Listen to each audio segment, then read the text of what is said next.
Taktikinn í boði Jakko og UMFI. Let's go.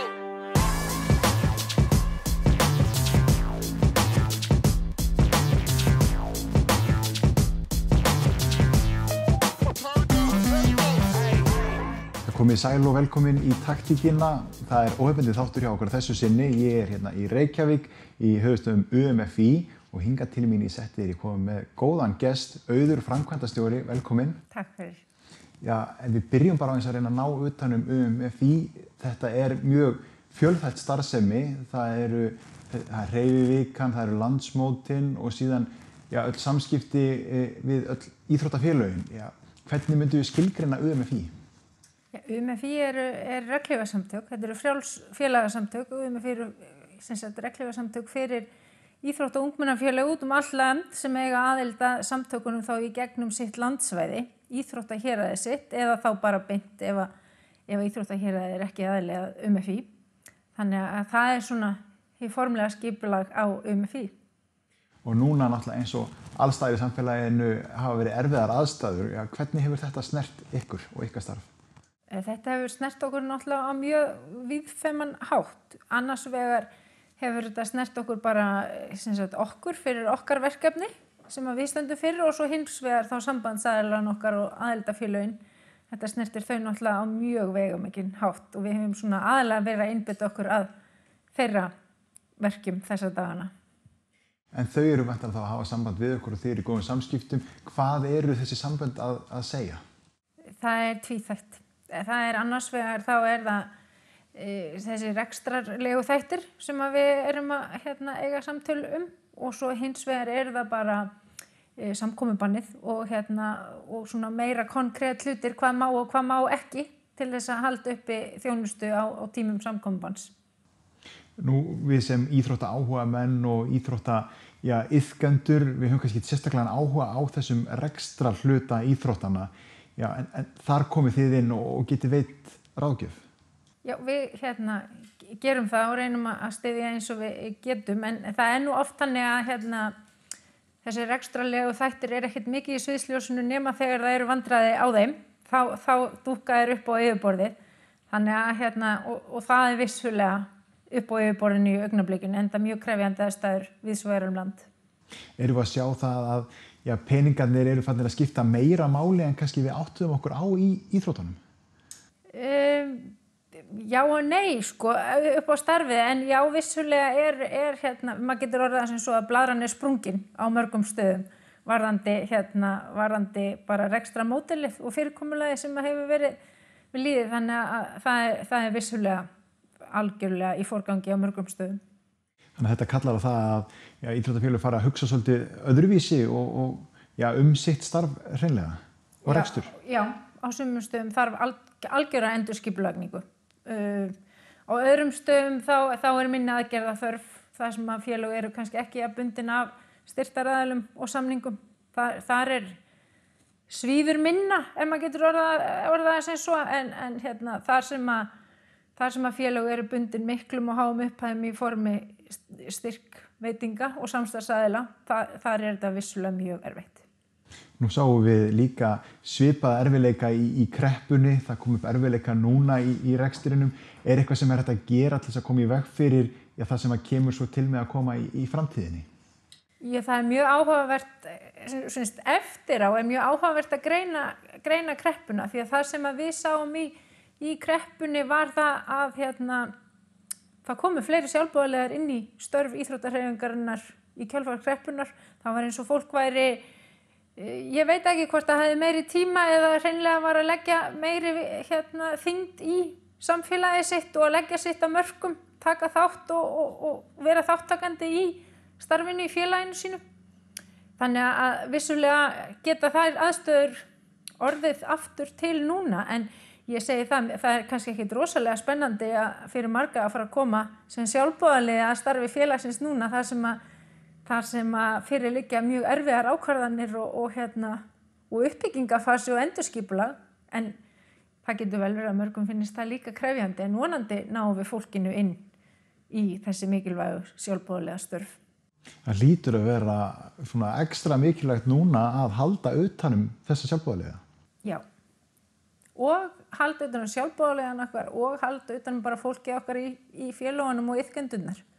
Og það er einn af hlutunum sem að við sjáum að hefur, ég veit ekki hvort við getum orðað það sem svo að fólk hafi lært á kreppunni, en í kreppunni á sínum tímum þá voru mjög sterk umræða börnin sem myndu og ungmennin sem myndu hætta starfi í kjölfar kreppunar og mér finnst á öllum vígstöðum að það eru allir að stíga upp og passa það núna að við ætlum að passa upp á fólkið okkar og fylgjast með brottfallinu og reyna að gera hvað sem hægt er að gera til þess að stemma stigu við því sko. Þannig að mér finnst félögin vera svona svolítið fyrr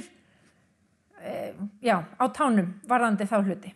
Hefur orðið vör við breytingu á samskiptum milli félaga í þessu ástandi? Já, og það er náttúrulega bara þannig að þegar við snúum bökum saman, þá getum við náð betri árangri og félögin eru náttúrulega tilneydd í því ástandi sem núna er að bera saman bækur sínar og veita góð ráð og bara deila hreinlega reynslu sinni og þeim áskorunum sem þau standa frammi fyrir og við sjáum það og það er alveg sama. Við getum sett hvaða nafn og hvaða bæjarfélagi sem er á þann blett að það skiptir engu máli hvar það er. Oft á tíðum hafa verið svona staðir eða félög það sem er töluverður rígur á milli með íþróttalegu sjónarmiði en ég upplifa að þeir séu að snúa bökum saman og koma sterkari út allir fyrir vikið. Það er staður og stund fyrir ríginn, annars er hann á vellinum og hlaupan. Hann má vera á vellinum allan daginn og enda er ekkert betra heldur en að hafa góða samkeppni á íþróttavellinum. En við getum stutt hvort annað á öðrum sviðum. En eins og samstarf sambandana, þú veist, ISI, KSI, UMFI, hvernig er þessi sambönd að vinna saman? Já, ISI og UMFI hafa til dæmis í þessu COVID-mál núna hafa held ég aldrei áður verið jafn samstíga og farið jafn samtaka fram með upplýsingagjöf til sambandsaðilanna. Og þar sem þetta eru nú ofta tíðum sömu sambandsaðilarnir, íþróttahéruðin eru hjá UMFI, en íþróttahéruðin og sérsamböndin eru hjá ISI, þannig að það væri nú hálf kjánalegt ef við værum að fara út með mismunandi upplýsingar, þannig að það hefur gengið mjög vel að veita sömu upplýsingarnar til okkar aðildafélaga og það er mjög vel gert að mínum mati. Nú eru við landssamtök, hvernig gengur að halda tengingunni við landsbyggðirnar? Það gengur mjög vel. Það er einfaldlega vegna þess að við vorum með mjög góð tengsl og við höldum þeim áfram. Þannig að bæði það er við að hafa samband að eigin frumkvæði og eins eru þau að hafa samband við okkur. Þannig að mínum mati þá eigum við í góðu sambandi alveg sama hvort þú ert á Selfossi eða Sandgerði eða Stokkseyri eða hver sem er sko. En nú eru öll þessi félög, þau eru mörg og mismunandi. Er þetta sem er byggðir landsins, er einhverju svæði brothættari en önnur? Já, við sjáum það og höfum verið að sjá svo sem úr tölunum okkar undanfarin ár að framboð til dæmis á íþróttagreinum er mjög mismunandi eftir í hvar þú býrð á landinu. Þannig að vissulega þurfum við að vera á tánum og skoða og fylgjast með hvaða þjónusta er boðið því að það er svona sem að mínum að það þannig að íþróttaþjónusta er þjónusta við íbúana og samfélagið. Þannig að það þarf að vera ákveðið framboð í gangi á hverjum stað. Fyrst við vorum að tala ríginn og þetta ástand sem er núna í samfélaginu, kallar þetta á einhvers konar meiri sameiningu íþróttafélaga, heldur þú það? Já, ég allavega meiri samvinnu og ég efast ekki það að það í framtíðinni verði eins viðsmyndin frekari sameiningar í bæði íþróttafélag og mögulega á sviði íþróttahéraðanna líka. En þetta þarf alltaf stjórnast af því hvaða þarfir eru og hvaða þarfir ætlum við að uppfylla og hvaða þjónustu ætlum við að veita og hvernig getum við veitt hana. Það þarf að vera það sem stýrir ferðinni en ekki hvað hlutirnir er að heita eða þá vera afleiðingin. En svo er líka þegar þið að veita út styrki, núna er barist hver einustu krónu, félögin mismunandi stað með mismunandi þjónustu. Þetta getur verið mjög flókið allt saman. Já, ég held að stutta svari við því er bara hreinlega já, þetta getur verið flókið og þess vegna mikilvægt að reyna að vanda sig og setja niður forsendurnar sem að, eru til staðar og á bakvið úthlutunarnar. Þannig að allavega í tilfelli okkar félagasamtaka þá eru þær leikreglur skrifaðar á vettvangi samtakanna sjálfra á þingi og félögin og koma að því hvernig þær eru samsettar og að vali á einstaklingum í nefndir og ráð. Þannig að það er svona eins opið og gegnsætt og möguleiki en að sjálfsögðu alltaf hægt að koma með góða tillögur breytingar og bætur. Það er alltaf vel tekið í það. Og talandi breytingar og bætur, það hefur heldur betur bætt í félög innan ÖMFÍ núna nýlega. Já, það má eiginlega segja sem svo að samtökin hafi nánast tvöfaldast að stærð í fjölda. Það er þannig að í október á síðastliðnu ári þá var tekin fyrir aðildarumsókn frá Íþróttabandalagi Reykjavíkur, Akureyrar og Akraness og þessar umsóknir höfðu nú verið að þvælast fram og tilbaka í samtökunum í 20 ár en þau voru samþykkt á þingi með alveg gífurlegum yfirburðum atkvæða fjölda þannig að mjög ánægilegt að taka þessi íþróttahéruð inn í hóp hinna íþróttahéruðanna sem fyrir voru hjá okkur. Þannig að núna eru að ég held 3 íþróttahéruð sem eru ekki aðilar að ÖMFÍ en annars eru öll íþróttahéruð landsins orðnir sambandsaðilar að samtökunum sem náttúrulega veitir enn frekari samtakamátt heldur en áður var. Þetta er mjög einróma ákvörðun en það er nú líklega eitthvað verið tekist þetta svona í aðdragandunum af því að auðvitað eru kostir að vera fleiri saman en það reynir líka meira á þá að heyra í röddum allra. Já, að sjálfsögðu og ég verð að segja það kom mér á óvart hversu yfirburðar niðurstaða varð á þessu þingi eftir að þetta mál er búið að vera svona lengi í deiglunni hjá samtökunum. Þá var það afar ánægilegt að samtökin standa svona þétt saman í þessari ákvörðun. En að sjálfsögðu verðum við að fara í það og passa það og það er það sem að ÖMFÍ hefur gert vel í mörg ár. Það er að leyfa röddum minni sambandsaðila að heyrast og njóta sín og það er áskorunin sem við tökum með okkur að halda því áfram leið og við bjóðum alla hina velkomna. Hvaða kostur felst í því að vera með fleiri saman? Það er einn helsti styrkleikin felst í því að það er alveg saman hvort þú búir á Akureyri eða í Eyjafirði af því að UMSE er til dæmis aðili og hefur verið að UMFÍ. Það er ekkert önnur atriði sem að þeir eru að takast á við heldur en inn á Akureyri sem dæmi. Þannig að við erum að takast á við sömu áskoranirnar og það er styrkur fólginn í því að íþróttahéruðin snúi bökum saman og við séum öll að nálgast áherslurnar sem við viljum reyna að ná árangri í. Ef við förum aðeins yfir bara stærðina á þessu vinnustað, hvað vinna margir hjá UMFÍ? Já, UMFÍ er með 2 þjónustumiðstöðvar, eina hér í Reykjavík og aðra á Sauðárkróki og svo erum við í rauninni með 3. starfsstöðuna á Laugavatni, þar sem við rekum ungmennabúðir fyrir ungmenni í 9. bekk. En svona í heildina þá erum við þetta 12-14 starfsmenn hjá samtökunum og þar að við erum helmingurinn í ungmennabúðunum. Þannig að En maður getur talið mjög lengi ef maður ætlar að fara að tala alla sem koma einhvern veginn að starfinu svo. Já, og það hefur verið reynt á hafa verið verkefni eða gerð til þess að reyna að ná undan umfang sjálfboðaliða bara í allri íþróttahreyfingunni og ég hef ekki séð þær niðurstöður vegna þess að ég held einfaldlega að það hafi bara ekki náðst almennilega utan það vegna þess að þetta er það gríðarlega mikið umfang og oft á tíðum eiga bara einstök félög í erfiðleikum með að halda utan bara sína sjálfboðaliða. En þín leið inn í þetta, hvernig endar þú sem framkvæmdastjóri UMFÍ? Ég er náttúrulega bara alin upp í íþróttahreyfingunni og hef verið í 5 leikum frá því ég var lítil og tók svo að mér öll störf sem til eru held ég í hreyfingunni sem þjálfari, dómari, farastjóri og svo síðar framkvæmdastjóri. Þannig að þá þarf maður að finna sér nýjar áskoranir og nú er það á vettvangi íþróttarna á breiðari vettvangi.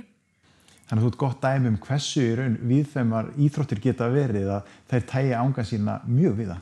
Það tæja sig mjög víða, algjörlega og svo tel ég mig hafa ágætis innsýn þar sem að maðurinn minn kemur svo úr öðru íþróttafélagi og annarri íþróttagrein og aðri fjölskyldumeðlimir ennþá í fleiri félögum þannig að ég tel mig svona hafa ágætis innsýn sem ég get nýtt ásamt í að svo ná mér frekari upplýsingar. Hvernig finnst þér þessi margumtalaði ungmennafélagsandi? Breytist hann eitthvað eða er hann alltaf eins? Sko, ungmennafélagsandinn, við bara sækjum í þessu gömlu góðu gildi og þau hafa ekkert breyst, þó svo kannski ásýndin hefur breyst. Kjörorð UMFÍ, ræktun ríðs og lands, hún á alveg jafn vel við í dag eins og árið 1907, en í dag heitir þetta kannski bara #betri, heldur en ræktun ríðs og lands. Þannig að ásýndin er kannski önnur, en innihaldið og boðskapurinn þá alltaf jafn vel við að bæta sjálfa sig og aðra í kringum sig, að gera fólk betra og að ná stöðugt framförum. Það hefur ekkert breyst. Einmitt, að ná framförum. Ef við horfum svona svolítið fram á veginn, það þarf alltaf að vera að hugsa starfið upp á nýtt, það koma nýjar íþróttagreinar og svo fer maður að pæla í hvað er íþróttagrein, hvenær er hún íþrótt og hvenær ekki. Það koma öflugar greinar sem dæmi rafíþróttir. Ef við horfum fram á veginn og UMFÍ, hvernig líta næstu árin út? Já, einn af kostum UMFÍ er það hversu lítið bundin við erum af ytri annmörkum eða römmum. Þannig að til dæmis eins og núna í tilfelli rafíþróttana, þá er ekkert í stjórnskipulagi ungmennafélagshreyfingarinnar sem kemur í veg fyrir það að rafíþróttadeildir séu aðilar að samtökunum, alveg á sama hátt og við erum með skákdeildir sem aðildarfélög, það er bara rúmast innan hreyfingarinnar og sama skapi er hægt að nefna leiklistadeildir sem voru hér á árum fyrir töluvert veiga meiri en finnast þó í einhverjum mæli hjá sumum af ungmennafélögunum enn þann dag í dag. Þannig að og við höfum séð að það eru mörg félög að stofna rafíþróttadeildir í þessum töluðu orðum og væntanlega fleiri að velta fyrir sér málunum. Þannig að við bjóðum þau velkomin á sömu forsendum eins og aðra með því að reyna að hvetja til þátttöku og gleði. En er þetta ekkert snúið umhverfi því að nú eru sumar af þessum deildum eins og rafíþrótta undir íþróttafélögunum en aðrar ekki? Jú, og það verður væntanlega áskorun næstu mánuða áraða að koma þessu í formlegt skipulagsferli og sem sagt að búa til ramman og umgjörðina sem að hentar best, en allt snýst þetta það að mæta þörfunum sem er þarna úti og við teljum að þetta skipulag sem er í kringum skipulagt íþrótta- og æskulýðsstarf, það geti hentað líka fyrir rafíþróttastarf, að það séu rammar, að það séu utanumhald, að það sé skipulagt starf.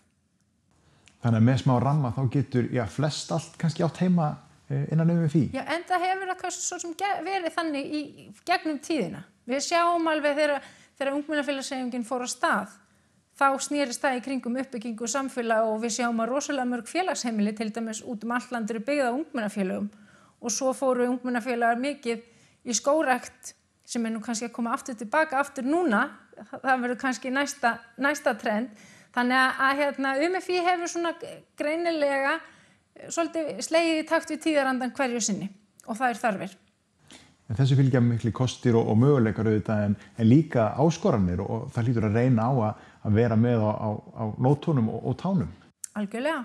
En mikilvægast er bara að við stöðnum ekki, að við séum óhrædd og að við séum með frumkvæði til þess að takast á við þær áskoranir sem eru framundan. Ég skal fyrst fara að hafa áhyggjur af því þegar við setjum alveg í lás og bökkum. En á meðan við erum að takast á við bæði breytingar og áskoranir í þjóðfélaginu, þá hef ég ekki áhyggjur af stöðumála. Akkúrat, þessar breytingar og aðstæður í samfélaginu, þær eru mjög snúnar og þetta hefur haft áhrif á ykkur og sumari sem er núna framundan. Já, þetta hefur náttúrulega hrist upp í hlutunum ansi vel og svona fyrir utan það hvað áhrif þetta er að hafa á sambandsaðilana okkar, þá stendur UMFÍ líka fyrir viðburðum og núna í sumar þá erum við búin að aflýsa eða fresta öllu heldur 2 viðburðum sem áttu að fara fram í júní, íþróttaveislu í Kópavogi fyrir 18 ára eldri og landsmóti 50 ára og eldri sem áttu að fara fram í Borgarnesi, að þeir viðburðir verða færðir til í tíma og hins vegar þá erum við með ungmennabúðir á Laugarvatni þar sem tilstóð að taka á móti frönskum ungmennum í sumar og það verður einnig síðar. Þannig að við hefum svona þurft að bregðast við, en við erum svona vonast til þess að unglingalandsmót geti farið fram Verslunarmannahelgina. Við erum ennþá með það í pípunum. Þetta hefur allt áhrif út í samfélagið, því svona mót hafa víðtæk áhrif. Við erum núna að tala að ferðast innanlands, fólk sem kemur mót, það þarf að gista einhvers staðar og borða einhvers staðar og keyra á staðinn, þannig að þetta hefur miklu meiri áhrif en bara mótið eitt og sér. Já, og það náttúrulega við skemmtum okkur yfir því að til dæmis síðast þegar við vorum í Borgarnesi þá var meiri rafmagnsnotkun á tjaldsvæðinu heldur en í öllu bæjarfélaginu þess utan, þannig að þetta náttúrulega alveg í flestum tilfellum töluvert stór þáttur sem að þarna hellist yfir samfélagið yfir verslunarmannahelgi og hefur alveg gífurleg áhrif á mjög viðfæðman hátt sko, þannig að þannig að það alveg óhætt að segja að það verður þetta fer ekki framhjá neinum á þeim stöðum sem að mótin eru haldin sko, enda erum við ekki að halda mótin endilega á fjölmennasta stað landsins á höfuðborgarsvæðinu, við leitum út fyrir höfuðborgarsvæðið. En félögin hljóta að hafa miklar áhyggjur af þessu því þetta eru stórar fjárhagsplanir oft fyrir þau. Já, það er bara þannig að þar sem við höfum haldið þessi mót, þar hefur orðið til hagnaður á mótunum eða framlegð sem við skiljum eftir í því samfélagi sem mótur fer fram hverju sinni. Við skiptum okkur ekki af því í hvað þeir fjármunir eru settir. Það er yfirleitt íþróttahéraði sem er umsóknaraðilinn sem ákveður það eða í samræmi með félögin sín. En við lítum nú á þetta sem svo að þetta eru fjármunir sem koma til vegna framlags sjálfboðaliðanna við að halda mótið. Þannig að það er hægt að fara í alls konar orðaleiki með hvað hlutirnir heita en vissulega sitja eftir fjármunir í samfélaginu og það er líka það sem við viljum. Við viljum koma og við viljum ekki að við komum með mót og förum svo í burtu og það er allt í eyði eftir okkur. Það er ekki þá er tilgangnum ekki náð. Við viljum byggja upp samfélagið og félögin þar sem við komum. En einmitt svona verkefni eins og Hreyfivikan, hún sýnir líka hversu víðfeðmt þetta er. Þið eruð ekki bara í samskiptum við íþróttafélögin, þetta er í raun allur almenningur sem getur verið með í því starfi sem ÖMFÍ stendur fyrir. Já, og það er það skemmtilega við þetta. Íþróttur og hreyfing snúast það að geta verið með og taka þátt og upplifa gleðina sem felst í því. Þannig að það á ekki að skipta máli hvort þú sért í formlegu íþrótt- og ungmennafélagi til að taka þátt í Hreyfiviku. Við segjum að fjöldi skóla og fyrirtækja er til dæmis að taka þátt á bara sínum forsendum og það er það sem það snýst Hreyfivikan. Og það er mikill sköpunarkraftur hérna innan, þannig að það er kannski einmitt það sem þarf til þess að drífa svona samband áfram. Það er sköpunarkraftur og nýjungagirni. Já, það er mikilvægt að staðnekja og ég efast ekki að dráttarvélakstur var á sínum tíma mjög skapandi hugmynd og pönnukökubaksturinn og við sjáum það í dag að til dæmis kökuskreitingakeppni á unglingalandsmóti er orðin alveg gífurlega vinsæl og við höfum farið fram með strandhandbolta og strandblak núna á undanförnum árum og þetta er orðin einu stærstu viðburðirnir hjá okkur hvað var að fjölda. Þannig að við sjáum það alveg að það er nýjungar sem við erum að draga af stað hjá okkur þeim er vel tekið. En það er einmitt þessi félagslegi þáttur líka sem er svo sterkur í öllu. Það er, þó sér kannski ekki að hreyfa því mikið, þú ert ekki að hlaupum kannski endilega við pönnukökubaksturinn en það er félagslegi þátturinn og hann telur þetta líka. Hann telur alveg klárlega og það er það náttúrulega sem við sjáum að hefur skilað íslenskum árangri í forvarnastarfi. Það er bæði þessi skipulega umgjörð og svo ekki síður samvera þá með foreldrum og öðrum. Við sjáum það unglingalandsmóti, þar mætir amma og afi líka til þess að fylgjast með og vera með og allir hjálpast til. Þannig að ungmennafélagsandinn hann náttúrulega snýst það líka að við erum öll með. Það er þessi andlega, líkamlega og félagslega heilsa sem skiptir máli og þannig náum við árangri. Og einmitt þessi ungmennafélagsandi, þið getið nýtt hann til þess að sjá tækifæri kannski í erfiðum stöðum og maður er hættið til þess að horfa oft á það neikvæða en það er mjög margt jákvætt sem hefur líka verið að gerast núna í þessu ástandi. Já. Við höfum séð fullt af félögum stíga fram með nýjar áherslur og ég meina sjáðu bara þessar fjaræfingar sem að félögin hafa dregið fram á 0,1 sko. Alveg frábært að fylgjast með hugmyndaauðginni við að leysa þessar aðstæður sem kom upp.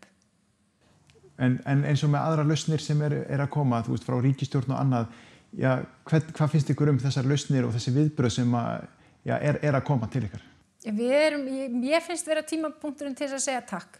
til að segja takk fyrir skjótum viðbrögðum bæði af völdum hjá yfirvöldum og eins á sveitarstjórnarstiginu og það einhvern veginn okkar upplifun svo að það vilja allir bregðast við og ég sérstaklega ánægð með það að íþróttir voru inn í aðgerðapakka hjá yfirvöldum mjög fljótt og það ekkert sjálfsagt að sá pakki hækki í meðförum þingsins en hann gerði það og hækkaði verulega þannig að mér finnst það mjög vel gert hvort að það svo dugi, það verður svo að koma í ljós en mér finnst yfirvöld vera á tánum, þau að bregðast við það verið að taka íþróttirnar með við sáum þetta líka hjá MeToo í fyrra sem fór mjög hratt í gegnum allt ferlið sem yfirleitt getur nú verið svolítið langt og þunglamalegt þannig að ég vil hrósa þessu fólki alveg sérstaklega og svo vil ég náttúrulega líka hrósa sjálfboðaliðunum okkar og félögunum út allt land fyrir það að vera á tánum til þess að reyna að gera aðstæður iðkenda okkar sem bestar á þessum ofsalega undarlegu tímum. Á móti segi ég takk Auður fyrir að gefa okkur þessa innsýn í starf UMFÍ. Og takk áhorfendur fyrir áhorfið. Þetta var síðasti þáttur fyrir sumarfrí, þannig að ég segi gleðilegt sumar og við sjáum svo eldhress eftir það.